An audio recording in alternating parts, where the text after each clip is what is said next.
Hola, buenas tardes. Estamos en el programa de Leyes y Justicia con un tema muy interesante, bueno, como los alimentos como un derecho humano. Estamos con 3 juristas muy importantes y reconocidos académicamente. Tenemos a Luis Escobar Aubert, que es doctorado por la Universidad de Salamanca, España, cursó la maestría también en Salamanca y la licenciatura pues, en la Facultad de Derecho de la UNAM. Diplomado en Administración Pública en el Instituto Tecnológico de Estudios Superiores de Monterrey, diplomado en Seguridad Nacional por el CISEN-INAH, y es maestro de la Facultad de Derecho y tutor de tesis de licenciatura en la UNAM. Es miembro del Colegio Mexicano de Abogados, la Barra Mexicana, el Colegio de Abogados de la Ilustre y Nacional Colegio de Abogados, la Liga Mundial de Abogados Ambientalistas y de la Asociación Nacional de Doctores en Derecho. Y tenemos aquí también al maestro Homero Garibay Sandoval, que bueno, es profesor titular por oposición en la Cátedra de Derecho Agrario en la Facultad de Derecho, integrante de la Comisión Dictaminadora de Personal Académico de Derecho Agrario en materias afines, miembro de la Academia de Derecho Agrario de la Asociación Nacional de Abogados y de la Asociación Nacional de Profesiones en Derecho Agrario. Y bueno, director de estudios jurídicos de empresas de solidaridad, pues, magistrado de la primera sala del Tribunal Federal de Conciliación y Arbitraje, y también, bueno, tuvo varios puestos y tiene varios puestos, nada más que las notas curriculares son muy grandes, entonces disculpe que no las pueda decir todas por el tiempo.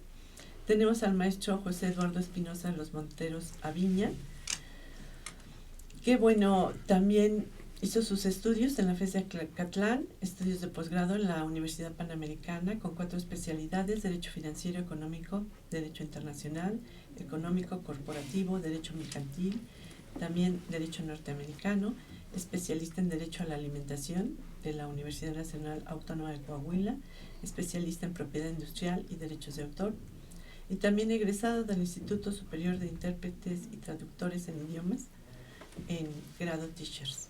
Pues bienvenidos, maestros, muchas gracias por estar aquí con nosotros, y vamos a tocar este tema interesante que nos propuso aquí nuestro gran maestro y amigo, el doctor Luis Escobar Aubert. Muchas gracias por invitarnos a tu programa y muchas gracias a todo el público que nos ve y nos oye. Pues efectivamente consideramos importante el tema del derecho a la alimentación porque pues México vive muchos problemas y uno de ellos es la alimentación adecuada de toda la población mexicana. Y vamos a revisar este tema aquí con mis colegas, con Homero y con Eduardo Espinosa, desde algunas aristas, desde la parte del derecho a la alimentación per se como un derecho fundamental, pero también de las situaciones de que no es nada más que esté el derecho normativamente regulado, un derecho a la alimentación, sino la accesibilidad física y a los propios alimentos, la disponibilidad de los alimentos y el acceso para toda la población. No sé, de ustedes quien quiera comenzar a contextualizar, por ejemplo, lo internacional, tú, Eduardo. Muchas gracias, doctor Escobar. A nivel internacional, efectivamente, ya ha habido varios esfuerzos de organizaciones internacionales como la ONU, la FAO, para establecer, afortunadamente, el derecho a la alimentación como un derecho humano, como una garantía intrínseca de la persona. A este efecto ya se han celebrado diversos tratados y convenios que han reconocido la necesidad de que los estados provean las condiciones adecuadas para tener acceso a una alimentación suficiente, segura y en las cantidades y proporciones que cada ser humano requiera. México se adhiere recientemente a todos estos esfuerzos a través de una reforma constitucional en el año 2011 y se inserta dentro de esta tendencia internacional para reconocer efectivamente la importancia del derecho a la alimentación. Maestro. Bueno, los esfuerzos de nuestro país han sido de tiempo atrás. Obviamente que es muy importante la participación de nuestro país en los foros internacionales y también es muy importante el que se haya suscrito a partir de 1981 este convenio tan importante. Pero hay antecedentes en nuestro país de esta preocupación por la alimentación. Desde el famosísimo sistema alimentario mexicano, y retrospectivamente nos podríamos ir hasta principios del siglo XX, pero lo importante es ver cuál es realmente el contexto actual y qué es lo que podría faltar en el marco jurídico para poder fortalecer realmente el derecho a la alimentación, para poder hacer que nuestros compatriotas tengan mecanismos para hacer efectivo el derecho. Y vemos con cierta satisfacción que en nuestro país se han desarrollado 2 o 3 programas importantes que complementan y le dan un cauce y una efectividad a este derecho a la alimentación. Sin embargo, yo quisiera destacar que, como se dice coloquialmente, para que haya caldo de gallina, se requiere gallina. Es decir, detrás de todo esto está un esfuerzo muy importante de producción y de distribución. Y hay toda una serie y un entramado muy grande de instituciones y de programas que unidos integralmente y en forma sistemática nos podrían dar pautas para hacer con mayor celeridad facilitar el acceso a este derecho fundamental del pueblo. Yo me acuerdo que los organismos como la CONASUPO, con esto de la leche, el frijol, el arroz, habían funcionado muy bien, ¿no? En determinada época de la historia del país. Bueno, efectivamente, yo creo que aquí en el tema hemos comenzado a verlo desde el punto de vista de los tratados internacionales que México ha firmado desde 1966, inclusive pudiéramos encontrar el origen desde 48. Pero México siempre ha estado presente ahí en los esfuerzos. Y la otra parte es que aunque México no había internalizado esas obligaciones de los tratados internacionales de nuestra Constitución, recientemente se hizo una reforma al artículo 4 constitucional donde el Estado se obliga a garantizar una alimentación sana, nutritiva y de calidad para todos los mexicanos.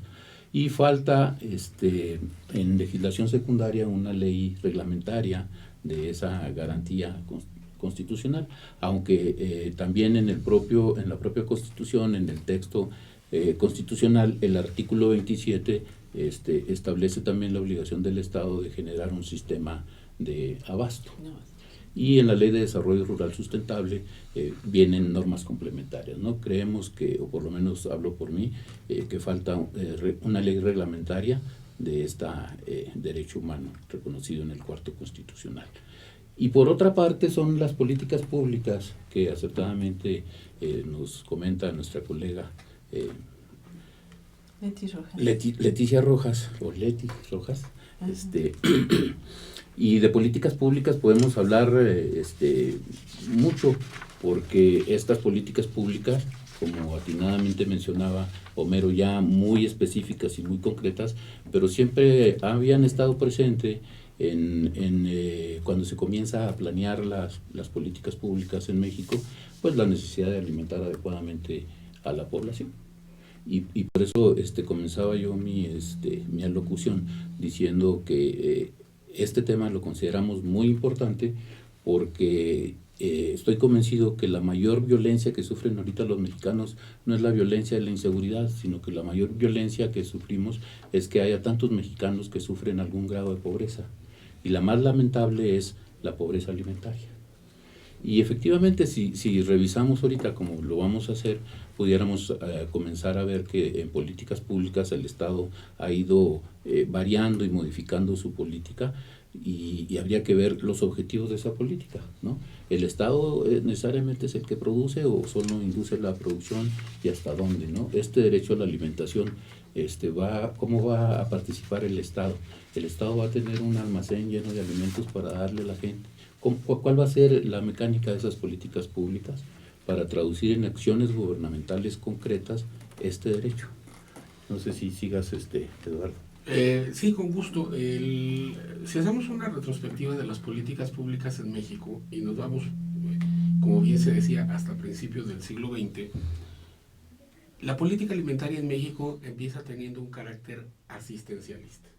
Empieza siendo de carácter caritativo, acercando alimentos a grupos vulnerables, comunidades rurales, comunidades indígenas, y en las áreas rurales, en las áreas urbanas, pues a personas de mayor vulnerabilidad económico, vulnerabilidad económica como niños o mujeres madres solteras. Al paso del tiempo, el Estado mexicano ha evolucionado y generó instancias y políticas públicas que dejaron el corte asistencialista y pasaron a un corte de apoyo a la producción, sin dejar de lado el tema de la distribución. Maestro, nos vamos ahorita a un corte y regresamos para seguir tratando el tema.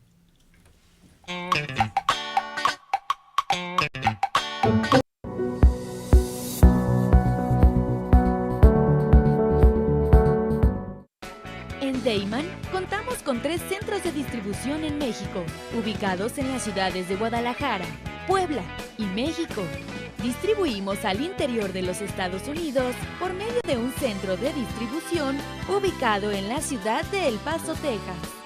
Atendemos Centro y Sudamérica con apoyo de nuestro centro de distribución en Lima, Perú. Actualmente, comercializamos nuestros productos en España a través de nuestro distribuidor ubicado en Madrid, lo que nos permite ser una empresa de talla internacional, dispuesta a servirle y brindarle asesoría para el óptimo uso de nuestra amplia gama de productos. Cabe destacar que todos los productos elaborados en Deiman se fabrican con ingredientes aprobados por la Secretaría de Salud en México y FDA en Estados Unidos. Contamos con capacidades operativas, certificados kosher, programas de buenas prácticas de manufactura, controles de saneamiento, sistema de atención a quejas y reclamaciones, seguridad industrial, auditorías internas y un programa de trazabilidad y recuperación de producto. Deiman, proveedores de color y sabor por excelencia. ¿Y tú, conoces Aztele?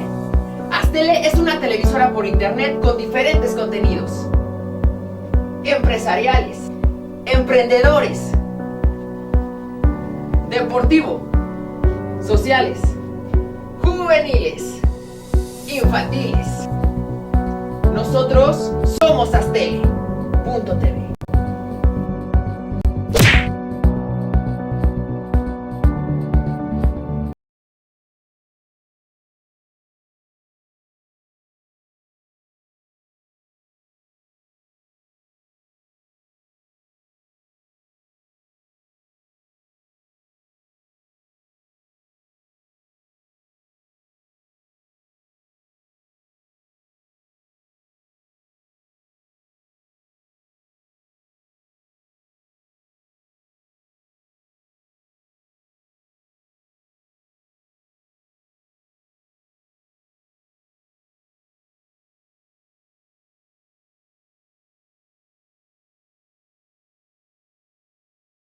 Corredores públicos y peritos traductores. Trabajamos para darles seguridad, confianza y un servicio profesional en sus asuntos relacionados a fe pública, valuación, arbitraje comercial, asesoría jurídica y traducciones. Para nosotros lo más importante es su satisfacción, brindándole además la asesoría jurídica necesaria en su negocio. con un equipo de profesionales capacitados para prevenir y resolver situaciones de riesgo en su empresa. Le aseguramos una asistencia profesional personalizada y humana a quien consideramos más importante, el cliente, porque las oportunidades pequeñas son el principio de las grandes empresas.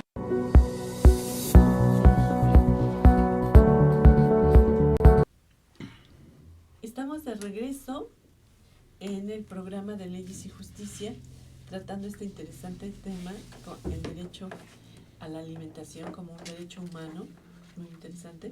Entonces el maestro Garibay Sandoval Homero nos está contando de todo este tema. Bueno, creo que valdría la pena retomar algunas de las cuestiones que se han planteado, y no precisamente como cuestiones, sino hemos tratado de explicar algunos elementos que son complementarios pero sustanciales e importantes. Por ejemplo, hay el problema de la distribución.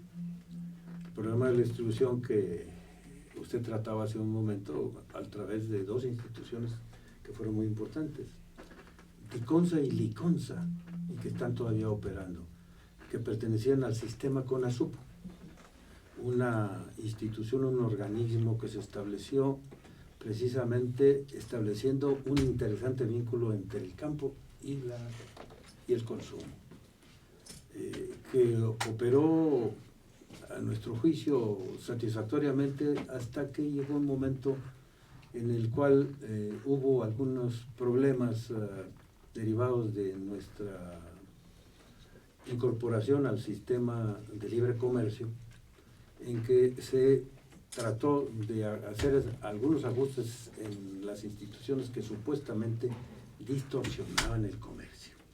Y una de ellas, señaladísimamente, fue CONASUPO. Quizá no participa uno de la apreciación que se dio y que originó el desmantelamiento del sistema CONASUPO.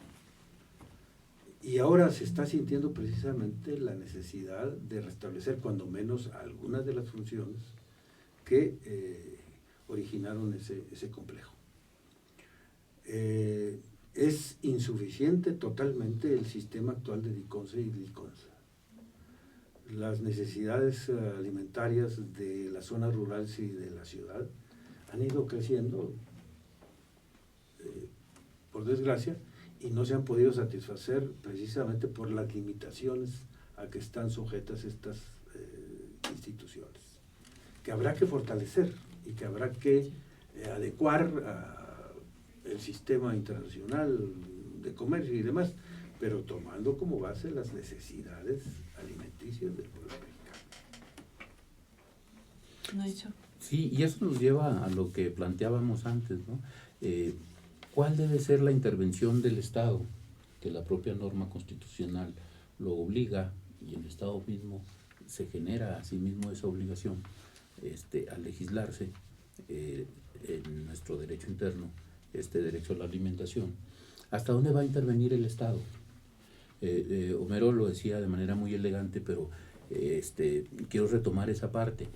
Cuando cambia el modelo de desarrollo económico postrevolucionario, digamos de 34 a 70, que se conoce como el modelo de desarrollo estabilizador, se hizo en base a la producción de la tierra. El país se industrializó con los excedentes del campo y el campo se organizó. Después de que se repartió la tierra, nace la necesidad de organizar la producción. Entonces el Estado mexicano crea una serie de instituciones, la mayoría de ellas casi totalmente desaparecidas por el cambio de modelo. Cuando viene, decía Homero, nos fuimos a la facilitación del comercio, pero hay que decirlo con todas sus letras, es el modelo neoliberal, que después de 34 años del país ha estado estancado, que ha crecido en todos estos 34 años a un ritmo promedio anual de 1.8. Entonces, prácticamente hemos estado estancados y la población ha crecido por arriba. Sí, muchísimo.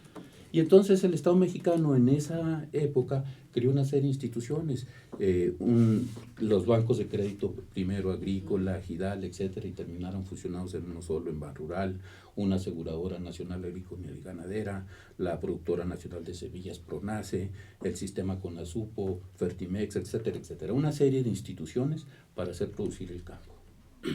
Cuando es el cambio del modelo, con un intermedio ahí que se conoce como de desarrollo compartido 70-82, o sea, Echeverría y López Portillo, se crea un mecanismo ahí de políticas públicas y crean un sistema que se llamó el Sistema Alimentario Mexicano, porque esta preocupación siempre ha estado presente. Y en el actual modelo cambiamos los conceptos. Y eso le voy a pedir ahorita a nuestro compañero Eduardo Espinosa, porque él lo maneja muy bien, que nos explique los conceptos, los objetivos de política pública, que en aquel momento era de soberanía alimentaria. Tenemos que producir los alimentos en México para que coman todos los mexicanos. Y luego nos fuimos a uno de seguridad alimentaria. Y ahora estamos ya en una tercera fase donde estamos hablando ya de una sustentabilidad alimentaria. No sé si te los desarrollas. Sí.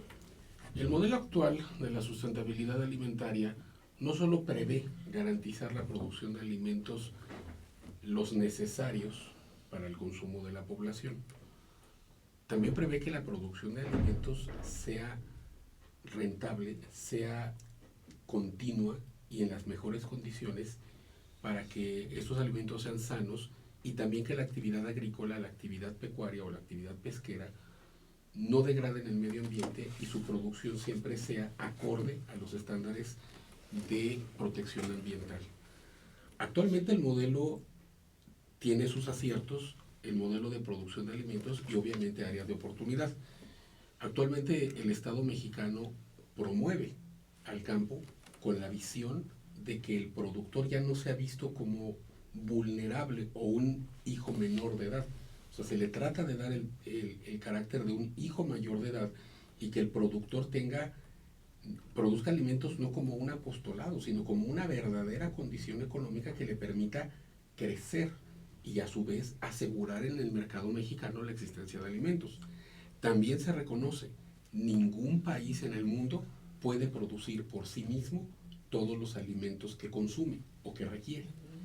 Y se requiere también un intercambio ordenado de productos alimentarios entre las naciones, con instrumentos de comercio exterior, como en su momento es el Tratado de Libre Comercio, y también obedeciendo a salvaguardas y protecciones fitosanitarias que permiten que al país solamente ingresen alimentos en las mejores condiciones para el consumo de la población, haciendo hincapié que el sistema sanitario mexicano es uno de los más estrictos del mundo, que permite verdaderamente asegurar que el ingreso al país, así como la exportación de productos, sean en las mejores condiciones. Ha cambiado el modelo, se procura la producción, que el pequeño campesino se convierta en empresario agroalimentario, sin dejar de ver los apoyos a aquellos grupos vulnerables que todavía no han obtenido avances en su condición de desarrollo, a los cuales también se les está facilitando elementos para que sigan produciendo, a veces en condiciones de autoconsumo, para que suban escalas de producción comercial. Es muy interesante, ya que pues la alimentación es lo más importante. Creo que podemos dejar de hacer todo menos de comer. Es lo único que no nos podemos acostumbrar a no comer, ¿no? No, pero fíjate que ahora... necesidad, de ahí lo interesante de este estudio que tú realizas, doctor, en cuanto a este derecho a la alimentación y poner la normatividad jurídica al día para poderlo lograr, esta distribución, esta producción y esta distribución, ¿no? Sí, y ahora el objetivo de política pública central en este esquema de ventajas comparativas, yo creo que el país ha tenido muchos logros, ¿no? Por ejemplo, después de más de 25 años, por primera vez tenemos una balanza superavitaria, la balanza comercial agroalimentaria, pero la meta es que produzcamos el 75% de los granos básicos en México y el resto que lo importemos. Entonces, creo que vamos bien.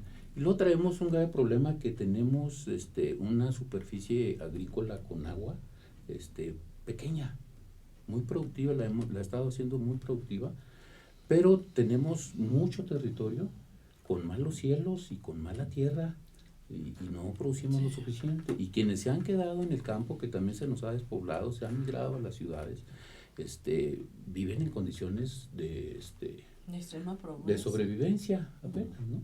Y traemos ahí graves problemas porque ni siquiera los niños comen, por ejemplo, o toman las cuotas diarias recomendadas por las organizaciones mundiales de leche, por ejemplo, ¿no? La ingesta proteica es muy baja. sí. No comen carne, etcétera, etcétera. No es tan sencillo, y son muchos mexicanos que están en esa situación, y creo que ahora hay una política pública que a lo mejor Homero, en lo que viene preparado, nos la explica, de la cruzada contra el hambre, por ejemplo. Sí, es una de las últimas políticas públicas más exitosas, independientemente de las críticas. Todas las actividades y las políticas públicas generalmente tienen un cierto grado de incomprensión, sufren de la ignorancia y el desconocimiento de la operación de estos programas, que obviamente están relativamente limitados, no abarcan a toda la población necesitada, pero gradualmente han ido avanzando en forma importante. Pero me quisiera yo referir a un aspecto que a mi entender resulta particularmente importante por su trascendencia en las comunidades del país. Y es que precisamente por la falta de atención de ciertas áreas, de ciertas regiones, muchas de las familias han abandonado el campo, pero hay un número importante que se ha quedado en el campo y que requieren del apoyo y la ayuda decidida del gobierno de la República y de la sociedad y de las organizaciones y de los empresarios, porque de otra manera no es posible que puedan lograr subsistir, que logren permanecer en el campo donde se necesita su producción. Gran parte de la producción de alimentos que consumimos los mexicanos se generan precisamente todavía en esas comunidades, en las cuales la participación de la mujer ha resultado particularmente importante. Hay un programa que es el PESA, un programa que se ideó con el apoyo de la FAO en México, en el cual se está apoyando a las cabezas de familia, a las mujeres, ¿sí? Y obviamente es un reconocimiento a la labor tan importante, productiva de la mujer del campo, que definitivamente se ha convertido en uno de los elementos más interesantes para el desarrollo de las comunidades rurales de nuestro país, que generan un autoabastecimiento muy importante y excedentes que se van a comercializar en los mercados, en los tianguis, y que continuamente vemos, por fortuna, Sí, en nuestros pueblos. Sí, además que es muy necesario. Maestro, iba a comentar algo, maestro. José Eduardo, vamos a ir un corte y luego regresamos. Gracias.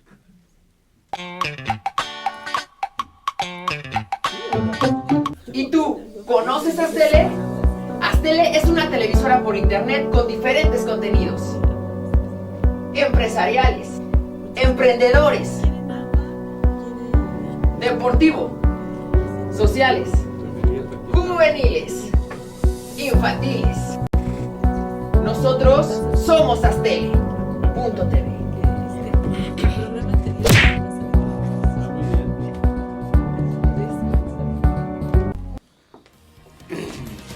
Estreno de la radiofotonovela La Mujer Dormida.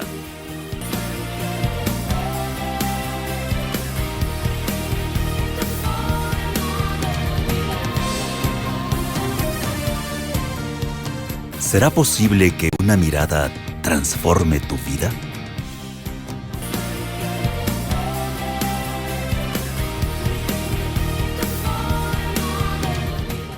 Ruiz Robles, corredores públicos y peritos traductores. Trabajamos para darles seguridad, confianza y un servicio profesional en sus asuntos relacionados a fe pública, valuación, arbitraje comercial, asesoría jurídica y traducciones. Para nosotros lo más importante es su satisfacción, brindándole además la asesoría jurídica necesaria en su negocio, con un equipo de profesionales capacitados para prevenir y resolver situaciones de riesgo en su empresa. Le aseguramos una asistencia profesional, personalizada y humana a quien consideramos más importante, el cliente, porque las oportunidades pequeñas son el principio de las grandes empresas. Que estaba escéptico. Yo sí, fíjate que sí. Y creo que el otro escéptico, el otro escéptico dicen que no se levantó del asiento, que no se paró ni un rato. Porque... No.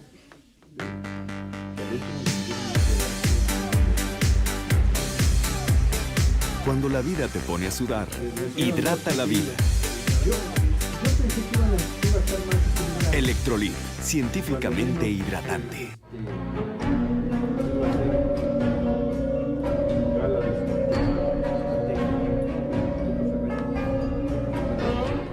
Rosso Fragola.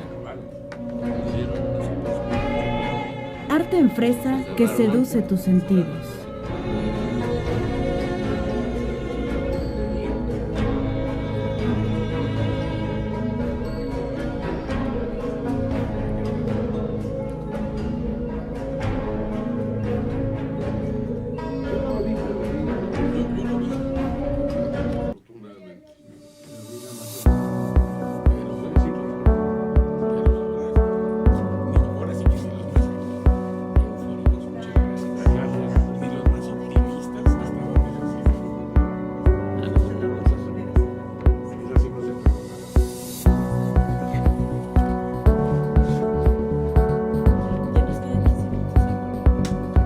¿Y tú conoces Astele?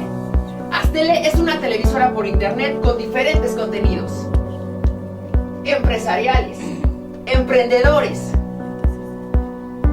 deportivo, sociales, juveniles, infantiles.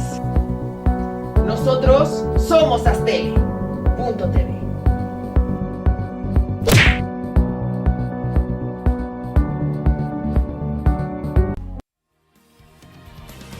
Estreno de la radiofotonovela La Mujer Dormida.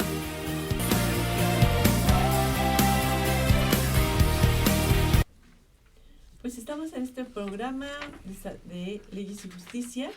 Regresamos con el tema muy interesante sobre la alimentación como derecho humano. Iba a ser el uso de la palabra el maestro José Eduardo respecto a lo que estábamos tratando. Sí, adicionando un pequeño apunte a lo que ya nos explicaba el maestro Garibay, en el tema de la cruzada contra el hambre, es interesante destacar que es un proyecto interinstitucional en el que no solamente es en el que en todas las instituciones del gobierno de alguna u otra colaboran y participan, y que también incorpora a la sociedad civil, y que trata precisamente de abarcar a la mayor cantidad de personas en estado de vulnerabilidad alimenticia. Efectivamente, como dice el maestro Garibay, no alcanza a cubrir a todos los que la demandan, pero es un buen esfuerzo y valdría la pena que con algunas mejoras se le dejara madurar, se le dejara progresar, porque es un esfuerzo que pretende ir nivelando los niveles de desigualdad o tratar de generar mayores niveles de desarrollo o de alcance en los alimentos para las personas a las que va dirigidos. Entonces, tal vez uno de los graves problemas que ha habido en las administraciones a lo largo, en la política mexicana a lo largo de los años, ha sido que los programas se cortan. Simplemente se cortan con cada cambio de visión. No se hace quizás una evaluación adecuada de aquellos que sí están funcionando, de aquellos que ya están germinando resultados. Simplemente se cambian porque la visión del gobierno en turno puede ser diferente, mejor tal vez, pero no se hace una evaluación adecuada de muchos de estos programas. Entonces, El programa de la Cruzada contra el Hambre debe de ser evaluado, valorado y rediseñado en su momento, pero permitir que germinen sus resultados, que se potencialicen sus virtudes, como una política pública que en el momento es la trascendental actualmente. Maestro. Sí, y también traemos otro problema ahí, además de tener que producir más, de que aumente la productividad de los productores rurales, de los productores del campo, que ahí es donde está la mayor pobreza, en las áreas rurales. Pero traemos otro problema también, en la parte producimos alimentos y se nos pierden en el camino. Sí, las pérdidas post cosecha, la distribución, los almacenamos y en los almacenes se nos pierde otra parte, en el transporte, la distribución y la comercialización, las líneas de distribución y comercialización para que llegue a los lugares la mayor cantidad de alimentos. Hay en unos casos que se pierde hasta un 30% de los alimentos cosechados, ¿no? Y otra lista bien importante es la parte de la accesibilidad, porque qué bueno que tengamos y ahí están los alimentos, pero la gente necesita tener dinero para comprarlos, tiene que tener accesibilidad a los alimentos. Y qué bueno que hayan cambiado las políticas públicas asistencialistas y ahora se esté incentivando la producción, porque no es que les regalemos los alimentos, sino que ellos tengan ingresos suficientes en las economías rurales y en las zonas marginales de las grandes urbes, que las gentes tengan empleo y que tengan ingreso, y que ese ingreso sea el suficiente para comprar los alimentos para sus familias. Ahora, si quieren que darles los peces, si no hay que enseñarlos a pescar, ¿no? Así es. Para poder pues sacar adelante a la población de nuestro muy querido país. Usted me ha dicho que nos quería comentar. Bueno, voy a retomar ese viejo proverbio chino de no le des peces, enséñalo a pescar, pero yo lo transformaría un poco porque nuestros campesinos saben cómo hacer producir la tierra. Son verdaderos autodidactas y aprenden con una rapidez extraordinaria las técnicas más modernas de cultivo. Y bueno, viene luego por herencia, ¿no? Así es, así es, pero además tienen una vocación por dedicarse a las actividades del campo. Entonces, ¿qué se necesita para esto? Bueno, se tienen que fortalecer los programas productivos, pero como decía Luis hace un momento, es decir, hay actividades que se tienen que cuidar, las actividades post cosecha. Es decir, ya cosechaste el frijol, el maíz, etcétera. Bueno, ahora tienes que tener almacenes adecuados. Tienes que tener sistemas de acopio y de transporte adecuados. El sistema de frío para transportar ciertos productos perecederos. Muy importante. Como las frutas y las hortalizas, que son complementarias. Pero yo quisiera agregar algo más de estos programas asistenciales que son básicos y fundamentales, sobre todo para los niños y las mujeres. Hace unos cuantos años se revivió este famoso programa de los desayunos escolares. Y se habla de... Que fueron una maravilla, ¿eh? Que fueron una maravilla y que, como decía Eduardo hace un momento, se truncó. No lo han seguido y mucho menos lo han mejorado cuando es algo que se puede mejorar. Es decir, ahí entra precisamente uno de los aspectos del derecho a la alimentación que menos se trata, que los alimentos sean nutritivos, ¿sí? Inocuos, sanos y de buena calidad. Yo me acuerdo de esos desayunos escolares que iba el sándwich, el cuarto de leche, una fruta, o sea, eran desayunos de veras muy completos. Entonces, esto se ha perdido y esto habría que mejorarlo. Y esto implicaría un consumo para el campo muy importante y para los campesinos. Y ahí, obviamente, hay una serie de agentes, una serie de intermediarios que han complicado la alimentación y que debemos buscar la forma de evitar que se sigan cometiendo esos malos manejos y apoyar para que se cuente con sistemas de abasto adecuados. No es posible manejar, por ejemplo, la alimentación de la Ciudad de México en un solo centro de abasto. Necesitamos pensar en algo que ya se había propuesto hace tiempo, en poner diferentes centros de abasto en las diferentes entradas de los productos en las carreteras básicas. Puebla, Querétaro, Toluca, etc. Es decir, tiene que haber centros de abasto que no nos vuelva a pasar con este fenómeno actual de el hoy no circula, que no entren los productos y que se empiecen a encarecer los mismos. El fenómeno del limón, bueno, es un fenómeno estacional derivado de una serie de cuestiones climáticas, etcétera, y estacionales. Pero finalmente tenemos que pensar integralmente en una serie de aspectos en que debe incidir precisamente la regulación secundaria y en que se deben hacer las modificaciones al sistema de almacenaje, al sistema de depósito, al sistema de frío, en fin, de transporte, ¿sí? ¿Para qué? Pues para que haya esa accesibilidad a la que decía Luis y que realmente lleguen a la mesa de las familias mexicanas. Y reducir la cadena de intermediación. Así es. Porque el que menos gana es el campesino que lo produce y cuando llega a la mesa llega con una gran ganancia para el último vendedor. Entonces tenemos que trabajar en esa parte de la cadena de intermediación. Pero hay otro punto que yo quiero poner en la mesa y que es la pesca y la acuacultura. Tenemos que cambiar los hábitos de alimentación de los mexicanos también.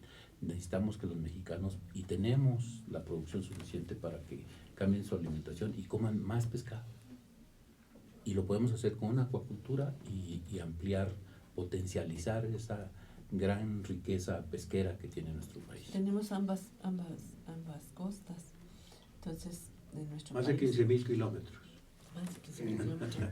Entonces, de ahí podemos hacernos llegar los alimentos. Sí, por ejemplo, en Perú, los peruanos comen per cápita al año mucho más productos del mar que los mexicanos. Nosotros tenemos más costas. Más costas. Tenemos ya muy poquito tiempo, tenemos aproximadamente 1 minuto. No sé con qué les gustaría terminar y mandarle un mensaje al público. Pues un último comentario. Tenemos que hacer que las leyes sirvan para hacer el bien, que sirvan para que el país esté bien. Todos los esfuerzos que en materia jurídica hagamos para que la ciudadanía tenga acceso y gozo a este derecho serán siempre bien recibidos, y todos los que somos profesionales de la materia legal tenemos que poner un esfuerzo para que el derecho siga sirviendo para que la sociedad esté bien. Yo concluiría con que tenemos la imperiosa necesidad de hacer efectivo el derecho a la alimentación consagrado en la norma constitucional. Y y crear la normatividad adecuada. Y como crear decías, la legislación secundaria. La legislación secundaria. Maestro Mero. Sí. Yo creo que estos aspectos que se han tratado son fundamentales, pero debemos, como sociedad, debemos como autoridades vigilar el cumplimiento irrestricto de estas normas que son esenciales, que son fundamentales. En la medida en que nosotros logremos una aplicación efectiva de esa normatividad que ya existe en algunos casos, vamos a lograr mejorar sustancialmente la nutrición y la alimentación adecuada de nuestro país. Pues muchas gracias por haber venido, maestros, amigos. Nos vemos para el próximo programa de Leyes y Justicia. Muchas gracias por haber compartido este tiempo con nosotros. Gracias. Gracias a todos.